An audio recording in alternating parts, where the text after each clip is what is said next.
Hi students, this is non-major electric class. I am your professor Dr. D. Silamarsan. போன கிளாஸில் நம்ம surface டென்ஷனோட application பார்த்தோம், அதாவது பெர்னாலிஸ் principal. இப்போ இந்த கிளாஸில் விஸ்காசிட்டி அப்படின்ற இன்னொரு கான்செப்ட் பார்ப்போம். So viscosity, it is a property of liquid by virtue of which it opposes relative motion between its different layers. It is a property of a liquid. So லிக்விடுக்கு இந்த property இருக்கும், viscosity அப்படின்ற property இருக்கும். By virtue of which it opposes relative motion between its different layers. So இப்போ water வந்து flow ஆகும்போது நம்ம அது வந்து டிஃப்ரெண்ட் லேயர்ஸை நம்ம கன்சிடர் பண்ணிக்கலாம். நம்ம இந்த டேஷ்டு லைன்ஸை நம்ம போடுவோம்ல, சின்ன சின்ன டேஷாக பீக்கரில் போட்டோம் வாட்டரில் காட்டுறதுக்காக. ஸோ அதை வந்து ஒவ்வொரு லேயராக நம்ம கன்சிடர் பண்ணிக்கிறோம்.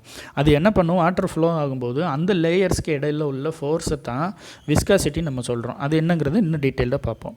Both liquids and gases exhibit viscosity. So லிக்விடுக்கும் விஸ்காசிட்டி ப்ராப்பர்ட்டி இருக்கும், கேஸுக்கும் விஸ்காசிட்டி ப்ராப்பர்ட்டி இருக்கும். But liquids are much more viscous than gases. So liquid தான் விஸ்கஸ் வந்து லிக்விட் இருக்கும். த விஸ்கஸ் ஃபோர்ஸ் எஃப், அது வந்து கேபிட்டல் எஃப்ல ரெப்ரசன்ட் பண்ணுறோம். Acting tangentially between the two layers of the liquid is proportional to ரெண்டு term. அது என்னங்கிறத வரிசையை பார்ப்போம். அதாவது டேஞ்சென்சியல்னால் இப்போ ஃப்ளோ ஆகிற டைரெக்ஷனுக்கு நார்மலில் அப்ளை பண்ணுற ஃபோர்ஸ், அது அந்த ஃபோர்ஸ். ஸோ நார்மல்னால் perpendicular. So tangentially between the two layers of the liquid. So ரெண்டு லேயர் ஆஃப் த லிக்விடுக்கு டேஞ்சென்சியலாக என்ன ஃபோர்ஸ் இருக்குதுன்னு சொல்கிறது, அது வந்து எப்படி ப்ரொபோஷனலாக இருக்குது. Area of the layers in contact. So area of the layers in contact. அடுத்து வெலாசிட்டி கிரேடியன்ட். கிரேடியன்ட்ன்ற வேர்டு ஏற்கனவே நான் சொல்லியிருக்கேன். கிரேடியன்ட்னா சேஞ்ச் இன் அப்படின்னு அர்த்தம். So velocity gradient dv by dx perpendicular to the flow of the liquid. இது ரெண்டுக்கும் அந்த விஸ்கஸ் ஃபோர்ஸு டைரக்ட்லி ப்ரொபோஷனலாக இருக்கும். அப்போ F is directly proportional to ஏங்கிறது ஏரியா, dv by dxங்கிறது velocity gradient, a dv by dx. So F is equal to a into dv by dx. So F is equal to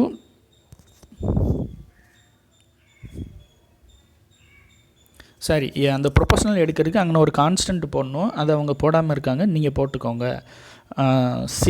சிக்மன்ற constant போட்டுக்கணும். So F is equal to sigma into A dv by dx. Here sigma is called coefficient of viscosity of a liquid. So sigma அப்படின்ற term நீங்கள் போட்டுக்கிறணும், ஏக்கு முன்னாடி போடணும். அப்புறம் here sigma is called coefficient of viscosity of a liquid. This is known as the Newton's law of viscosity of liquids and gases. இதான் viscosity. அடுத்து இதை வந்து அப்ளிகேஷன். ஸோ வாட்டர் ஃப்ளோ ஆகும்போது அதில் உள்ள அப்ளிகேஷன் தான் அடுத்து பெர்னாலிஸ் பிரின்சிபல் பார்த்தோம், டிஃப்ரெண்ட் ஹைட்ஸில் உள்ளது. இப்போ வாட்டருக்குள்ளே என்ன மாதிரி சேஞ்சஸ் நடக்குது, அதுக்கு இடையிலலாம் என்ன மாதிரி ஃபோர்ஸ் இருக்குது, அந்த ஃப்ளோ ஆகும்போது அந்த வாட்டர் லேயர்ஸ்க்குள்ளே என்ன மாதிரி ஃபோர்ஸ் இருக்குது, விஸ்கஸ் ஃபோர்ஸு, அதோட அப்ளிகேஷன்ஸ் தான் நம்ம இங்கே பார்ப்போம். Right, application. The coefficient of viscosity of organic liquid is used to determine their molecular weights. So organic லிக்விடோட மாலிகுலர் வெயிட்டை டிட்டர்மின் பண்ணுறதுக்கு இந்த விஸ்காசிட்டி ப்ராப்பர்ட்டி தான் யூஸ் ஆகுது. The coefficient of viscosity and its variation with temperature is helpful in choosing a suitable lubricant for specific machines. ஒவ்வொரு machine work ஆகிறதுக்கு நமக்கு ஒரு லூப்ரிகண்ட் தேவைப்படுது, ஒரு லிக்விட் மெட்டீரியல். ஸோ அது எந்த மெட்டீரியலுக்கு என்ன மாதிரி டென்சிட்டியான லிக்விட் செலக்ட் பண்ணணும் அப்படிங்கிறதுக்கு இந்த கோஎஃபிஷியன்ட் ஆஃப் விஸ்காசிட்டி தான் யூஸ் ஆகுது. ரைட், அடுத்து வந்து பிட்டட்ஸ் டியூப். பிட்டட்ஸ் டியூப்புங்கிறது அப்ளிகேஷன் ஒன்று. இது வந்து ஒரு முக்கியமான கொஸ்டின். இந்த பிட்டட்ஸ் டியூப்பில் இந்த டயக்ராம் வந்து நான் அடுத்த பேஜில் உங்களுக்கு போட்டுக்கிறேன். இப்போ ஒரு டியூப் நம்ம ஒன்று கன்சிடர் பண்ணிக்கிறோம். ஸோ வாட்டர் ஃப்ளோ ஆகுது. வாட்டர் ஃப்ளோ ஆகிற வெலாசிட்டி v. லெஃப்ட்லேருந்து ரைட்டில் பாருங்கள், வாட்டர் ஃப்ளோ ஆகிற வெலாசிட்டி v. அடுத்து அதில் மேலே ஒரு ஓப்பன் போட்டிருக்கு, அது வந்து static pressure. So water static pressure போட்டிருக்குது. அடுத்து வந்து ஸ்டாக்னேஷன் ப்ரெஷர் அப்படின்னு இன்னொரு பாயிண்ட்டு போட்டிருக்குது. ஸ்டாக்னேஷன் பாயிண்ட்டுன்னு ஒன்று இருக்குது. இப்போ ஒன்றும் இல்லை, இப்போ வாட்டர் இந்த பைப்பில் ஃப்ளோ ஆகுது. நம்ம லேயர்ஸாக கன்சிடர் பண்ணிக்கிறோம், டிஃப்ரெண்ட் லேயர்ஸாக. அதுதான் இந்த டயக்ராமில் லேயர் ஃபார்மில் போட்டிருக்கு. So velocity v, stagnation point. ஸ்டாக்னேஷன்னா நிலையாக இருக்கிறது, ஸ்டாக்னன்ட் வாட்டர்னால் நிலையாக தங்கி இருக்கிற வாட்டர். ஊர்நிலை தங்கி கிடக்கும், குளத்தில் தண்ணி தங்கி கிடக்கும், அதெல்லாம் ஸ்டாக்னன்ட் வாட்டர், நிலையாக கிடக்கிறது. ஸோ அந்த வாட்டர் வந்து ஃப்ளோவே ஆகாது. இப்போது ஒரு வாட்டர் லேயர் நம்ம டிஃப்ரெண்ட் லேயர்ஸை கன்சிடர் பண்ணிக்கணும்னா டாப்பில் உள்ள வாட்டர் வந்து வேகமாக போய் சேரும். இப்போ ஒரு ஃப்ளோரில் நம்ம வாட்டரை ஊற்றுறோம், தண்ணியை ஊற்றுறோம் அப்படின்னா மேலே உள்ள வாட்டர் வேகமாக போய் இன்னொரு சைடு போய் ரீச் ஆகும். கீழே உள்ள லேயர்ஸ் எல்லாம் என்ன ஆகும், இந்த சர்ஃபேஸை நினச்சிக்கிட்டே வந்து அது ரீச் ஆகிறதுக்குள்ளே டாப்பில் உள்ளது சீக்கிரம் போயிடும். ஸோ அதுதான் இங்கே கான்செப்ட். அப்போது டாப் லேயர் பாட்டம் லேயர் அது ரெண்டுக்கு இடையில் ஸ்டாக்னன்ட் லேயர்னு ஒன்று இருக்கும். அது வந்து வெலாசிட்டி கூடவோ, டாப் லேயர் வந்து வெலாசிட்டி அதிகமாக இருக்கும், பாட்டம் லேயருக்கு கம்மியாக இருக்கும். ஸோ ரெண்டுக்கு இடையில மிடில் நியூட்ரலாக இருக்கிற லேயர் தான் ஸ்டாக்னேஷன் லேயர்னு சொல்கிறோம். அந்த ஒரு பாயிண்ட்டை ஸ்டாக்னேஷன் பாயிண்ட்டுன்னு நம்ம மார்க் பண்ணிக்கிறோம். ஸோ வாட்டரோட வெலாசிட்டி V ஸ்டாட்டிக் ப்ரெஷருக்கும் ஸ்டாக்னேஷன் ப்ரெஷருக்கும் இடையில் உள்ள டிஃப்ரென்ஸ், ஹைட் டிஃப்ரென்ஸ் வந்து Hன்னு மார்க் பண்ணியிருக்கு. அதே டயக்ராம் தான் இங்கே வரைஞ்சிருக்குது. நீங்கள் எது வேணாலும் வரைஞ்சிக்கலாம். It is a device used to measure the velocity and flow of the liquid. So வெலாசிட்டியை, வாட்டரோட வெலாசிட்டி, லிக்விடோட வெலாசிட்டியும் ஃப்ளோவை நம்ம டிட்டர்மின் பண்ணுறதுக்கும் இந்த பிட்டர்ஸ் டியூப் யூஸ் பண்ணிக்கலாம். It consist of 2 hollow tubes. So இதுக்கு 2 ஹாலோ டியூப் வேணும் to measure the pressure at different places between the pipe. So இந்த ஸ்டாட்டிக் ப்ரெஷர், ஸ்டாட்டிக் பாயிண்ட்டு, அப்புறம் ஸ்டாக்னேஷன் ப்ரெஷர், அந்த ஸ்டாக்னேஷன் பாயிண்ட் இருக்குல்ல, அது ரெண்டுமே டியூப் தான், ரெண்டுமே ஹாலோ டியூபாக இருக்கணும். ஸோ அப்படி ஒரு டியூப்பை மேலேருந்து நம்ம இன்சர்ட் பண்ணியிருக்கோம். 1 டியூப் மெஷர்ஸ் த ஸ்டாக்னேஷன் ப்ரெஷர். ஸோ இந்த ஸ்டாக்னேஷன் பாயிண்டில் உள்ள நம்ம டியூப் மேலேருந்து நம்ம செட் பண்ணுறோம், அது ஸ்டாக்னேஷன் ப்ரெஷரை மெஷர் பண்ணும். And another tube measures the static pressure. ஸ்டாட்டிக்னா நிலையாக இருக்கிறது, ஸ்டாட்டிக் ப்ரெஷர் கண்டினியூஸாக நமக்கு வாட்டர் ஃப்ளோ ஆகும்போது இருக்கிற ப்ரெஷரை மெஷர் பண்ணுறது. And the another that tube measures static pressure only at the walls of the pipe. So இந்த ஸ்டாக்னேஷன் ப்ரெஷர்ஸ் அதில் இருக்கிற பாயிண்ட் என்ன பண்ணும், அந்த பைப் என்ன பண்ணும், உள்ள water flow, water layer different layers இருக்குது, அதில் நடுவில் போகிற லேயர் ஸ்டெடியாக இருக்கும். ஸோ அதில் உள்ள ப்ரெஷரை மெயின்டைன் பண்ணுறதுக்கு ஸ்டாக்னேஷன் பாயிண்ட்டு. ஸோ நடுவில் போகிறது, அப்புறம் வால் 2 எண்டுலையும் இருக்கும்ல வால்ஸில், ஸோ எட்ஜில் இருக்கிற ப்ரெஷரை கண்டுபிடிக்கிறதுக்கு ஸ்டாட்டிக் பாயிண்டில் நம்ம பைப் போட்டிருக்கோம். So 2 pressure, so 2 difference. So இது ரெண்டுக்கும் உள்ள டிஃப்ரென்ஸ் கண்டுபிடிச்சோம்னா வெலாசிட்டி ஆஃப் த லிக்விட் நம்ம கண்டுபிடிச்சலாம். Then a solid body is kept centrally and stationarily in the pipeline with the flowing liquid. The velocity of the liquid starts reducing. இப்போது இந்த flow பைப்பில் ஒரு சாலிட் மெட்டீரியல் இடையில் நம்ம வைக்கிறோம், அப்போ என்ன ஆகும், அதோட வெலாசிட்டி சேஞ்ச் ஆகும். the velocity of the liquid starts reducing. இப்போ வாட்டர் ஃப்ளோ ஆகிட்டே இருக்குது, இடையில் ஒரு சாலிட் மெட்டீரியல், ஒரு கல்லை போட்டோம், ஒரு ஓஸில் தண்ணி பாய்க்கும்போது அந்த ஓஸ்குள்ளே ஒரு கல் போட்டோம்னா அப்போ என்ன ஆகும், velocity of the liquid start reducing. Instantly the velocity of the liquid becomes 0. So ஃபுல்லாக பிளாக் பண்ணிடுச்சுன்னா வெலாசிட்டி 0 ஆயிடும் in front of the solid particle. So அந்த சாலிட் வந்து அந்த லிக்விடை மூவ் பண்ண விடாது, அப்போ வந்து வெலாசிட்டி 0 ஆயிடும். This point is known as stagnation point. நான் சொன்னதில்ல நிலையானன்றது, வெலாசிட்டி 0 ஆயிடும். ஸோ அந்த பாயிண்ட் தான் ஸ்டாக்னேஷன் பாயிண்ட்டுன்னு சொல்கிறோம். The liquid flow can be measured by measuring the difference between the stagnation pressure and static pressure. So அந்த வால் எட்ஜில் உள்ள வாட்டர் ஃப்ளோ ஆக try பண்ணும், ஸோ அது ஸ்டாட்டிக் ப்ரெஷர் ஃப்ளோ ஆகிட்டு இருக்கும். இந்த சாலிட் பார்ட்டிகல் இடையில பிளாக் பண்ணதுனால அந்த இடத்துல உள்ள வெலாசிட்டி ஆஃப் லிக்விட் வந்து 0 ஆயிரும். ஸோ ரெண்டுக்கு இடையில உள்ள ப்ரெஷர் டிஃபரன்ஸ் நம்ம கண்டுபிடிச்சிடலாம். அதான் சொல்லுது. The operating principle of pitot's tube is the conservation of kinetic energy into pressure energy. So the Bernoulli's theorem for the Pitter's tube can be written as P plus half rho V square is equal to constant. P by rho னு நம்ம அங்கே பார்த்துருப்போம்ல, P by rho னு பார்த்துருப்போம். So அப்புறம் பெர்னாலிஸ் principal என்ன பார்த்தோம், P by rho plus GH plus V square by 2ன்னு நம்ம பார்த்தோம். GHங்கிறது ஹைட்டு சேமாக இருக்கும்போது 0, இந்த டியூப்பில் வந்து H1 H2ங்கிறது 0 ஈக்குவல் டு, ஸோ அதனால் அது 0 ஆயிரும். So P by rho plus half V squareன்னு கிடைக்கும்.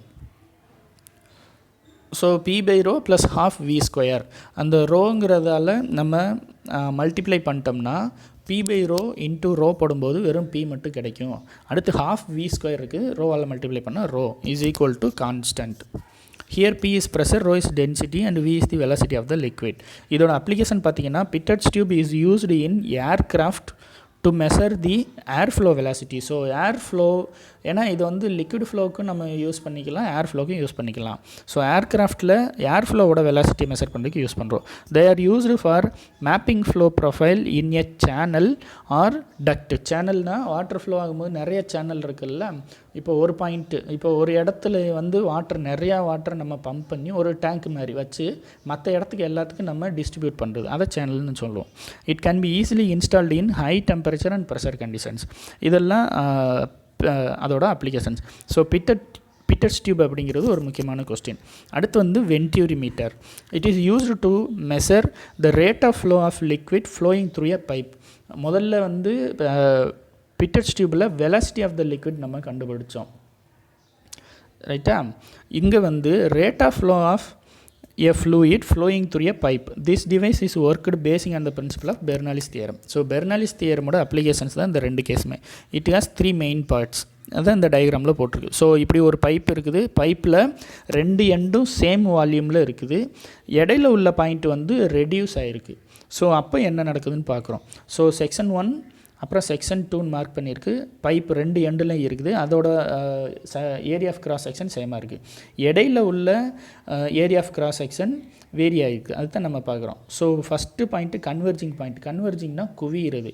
ஸோ முதல்ல உள்ள பைப்போட ஏரியா ஆஃப் கிராஸ் செக்ஷன் அதிகமாக இருக்குது. அடுத்து அது அப்படியே ரெடியூஸ் ஆகும்போது அந்த வாட்டரில் என்ன ஆகும், ஒரு இடத்த நோக்கி போகும். So converging point. அடுத்து த்ரோட்டில் அது ஈக்குவலாக போயிடும், சேமாக இருக்கும். அடுத்து டைவர்ஜிங் பாயிண்ட். அதுலேருந்து டைவர்ஜ் ஆகி போகிறது. ஒரு வாட்டர் வந்து பெரிய பைப்லேருந்து அடுத்து சின்ன பைப்புக்கு வந்து அப்புறம் ஸ்டெடியாக ஃப்ளோ ஆகி அப்புறம் சின்னதுலேருந்து அடுத்து பெரிய ஏரியா ஆஃப் கிராஸ் செக்ஷன் உள்ள பைப்புக்கு போகிற மாதிரி, இந்த மாதிரி நம்ம கன்சிடர் பண்ணிக்கிறோம். So 3 point, converging point, throat, diverging point. So இதில் த்ரோட்டு உள்ள ரீஜன் வந்து செக்ஷன் 2ன்னு நம்ம போட்டிருக்கோம். ஸோ அதான் இங்கே டயக்ராமில் இங்கேயும் பென்சிலில் ட்ரா பண்ணியிருக்கு. நீங்கள் 2 வரைஞ்சிக்கலாம். So first point a short converging point, ரெண்டாவது பாயிண்ட்டு த்ரோட்டு, மூணாவது diverging part. So converging part, short converging part, throat, diverging part. So liquid flow வந்து செக்ஷன் 1ல் என்ட்ரு ஆகுது. ஸோ லெஃப்ட்டில் என்ட்ரு ஆகி ரைட் சைடு போகுது. ஸோ லெஃப்ட்டு இன்லெட்டு அவுட்லெட்டுன்னு mark பண்ணியிருக்கு. Consider 2 cross sections, inlet and throat. ரெண்டாவது பாயிண்ட் வந்து த்ரோட், ரெண்டாவது செக்ஷன் வந்து த்ரோட். செக்ஷன் 1 செக்ஷன் 2 மார்க் பண்ணிடல, அதுதான் போட்டிருக்கு. The difference in the pressure in these 2 sections is used to calculate the rate of flow of fluid through venturimeter. So இந்த pressure difference தான் rate of flow of லிக்விடை கண்டுபிடிக்கிறதுக்கு use பண்ணுறோம். as the water enter at the inlet section it converges in the converge point and reaches the throat. நான் சொன்ன மாதிரி area of cross section converging பாயிண்ட்டில் கம்மியாக இருக்குது. ஸோ அந்த இடத்துல வாட்டர்லாம் கன்வெர்ஜ் ஆகி அப்புறம் த்ரோட்ன்ற பாயிண்ட்டை ரீச் ஆகுது. அப்புறம் த்ரோட்லேருந்து டைவர்ஜிங் பாயிண்ட்டுக்கு போகுது. த throat has uniform cross section area. அதான் இங்கே முக்கியமான பாயிண்ட். த்ரோட்டில் உள்ள யூனிஃபார்ம் கிராஸ் செக்ஷன் ஏரியா வந்து யூனிஃபார்மாக இருக்குது. And hence velocity of water increases and the pressure drops to the minimum. So velocity என்ன ஆகும், இன்க்ரீஸ் ஆகும், ப்ரெஷர் மினிமம்க்கு போயிடும். Now a pressure difference occurs at 2 sections. So section 1ங்கிறது வெளியில் உள்ள செக்ஷன் பைப்பு, அடுத்து செக்ஷன் 2ங்கிறது த்ரோட். ஸோ ரெண்டுக்குமே என்னாகும், ப்ரெஷர் டிஃப்ரென்ஸ் அக்கர் ஆகும். In section 1 the pressure of the liquid is maximum. So pressure of the liquid மேக்ஸிமமாக இருக்கும். அந்த வெலாசிட்டி இஸ் மினிமம். அது வந்து செக்ஷன் 1ல். அடுத்து இன் section 2 the velocity of the fluid is maximum and the pressure is minimum. So section 1ல் என்ன இருக்குது, ப்ரெஷர் அதிகமாக இருக்குது, வெலாசிட்டி கம்மியாக இருக்குது. செக்ஷன் 2ல் என்ன இருக்குது, வெலாசிட்டி அதிகமாக இருக்குது, ப்ரெஷர் கம்மியாக இருக்குது. So this pressure difference can be measured in manometers attached at both section. மானோமீட்டர்னால் ப்ரெஷர் டிஃப்ரென்ஸை மெஷர் பண்ணுறதுக்கு யூஸ் பண்ணுற ஒரு device manometer, right. According to Bernoulli's theorem P/ρg + V²/2g + GH = constant. இந்த டெரிவேஷன் உங்களுக்கு ஸ்டாண்டர்ட் வேல்யூவை நம்ம அப்படியே யூஸ் பண்ணிக்கிறோம். ஸோ அதனால் அந்த ஈக்குவேஷனை அப்படியே எடுத்துக்கிறோம். So P/ρg + V²/2g + GH = constant. Consider the venturimeter is fitted to a horizontal pipe. Horizontal pipeல venturimeter நம்ம ஃபிக்ஸ் பண்ணிட்டோம், through which fluid is flowing as shown in figure. அந்த படத்தில் மாதிரி, அதாவது ஹைட் டிஃபரன்ஸ் இல்லாமல் இருக்குது. let D1, P1, V1, A1 are the diameter. D represents diameter, P represents pressure, V represents velocity, A represents area of cross section in the section 1. அதேமாரி D2, P2, V2, A2லாம் இந்த section 2. Applying Bernoulli's principle at section 1 and 2, அப்போ ரெண்டையுமே நம்ம equate பண்ணணும். P1 by rho g plus V1 square by 2g plus GH is equal to P2 by rho g plus V2 square by 2g plus GH. As the pipe is horizontal, H is equal to 0. So H is 0 இருக்கு, அப்போ GH term வந்து 0 ஆயிரும். அப்போ P1 by rho g plus V1 square by 2g is equal to P2 by rho g plus V2 square by 2g. இப்போ நம்ம எல்லா டேர்மையும் ஒரு side pressure டேர்மையும் velocity டேர்மையும் ஒரு சைடு கொண்டு போயிடும். So P1 by rho g இருக்குது, right hand side P2 by rho g இருக்குது. So ரெண்டுமே டினாமினேட்டர் சேமு. அந்த P2 by rho g left side கொண்டு வரும்போது மைனஸ் வந்துடும். So P1 minus P2 by rho g. அதேமாதிரி V2 அந்த சைடு கொண்டு போகும்போது V2 minus V1, V1 அந்த சைடு கொண்டு போகும்போது V2 minus V1 by 2g. The pressure difference at the section 1 and 2 is equal to H. So therefore pressure difference வந்து H. So as P1 minus P2ங்கிறதா pressure difference. So இது எல்லாத்தையுமே நம்ம Hக்கு equal பண்ணிக்கலாம். So P1 minus P2 by rho g is equal to V2 minus V1 by 2g is equal to H. Now applying continuity equation at sections 1 and 2. Continuity equation 1 and 2ல A1 V1 is equal to A2 V2. இதை நம்ம அங்கே பெர்னாலிஸ் தியரம்ல பார்த்தோம்.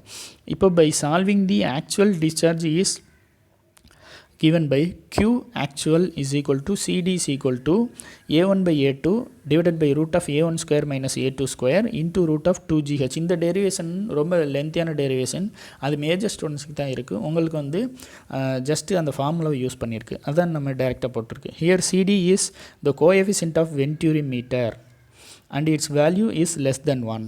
இதான் Venturi மீட்டரோட working principal.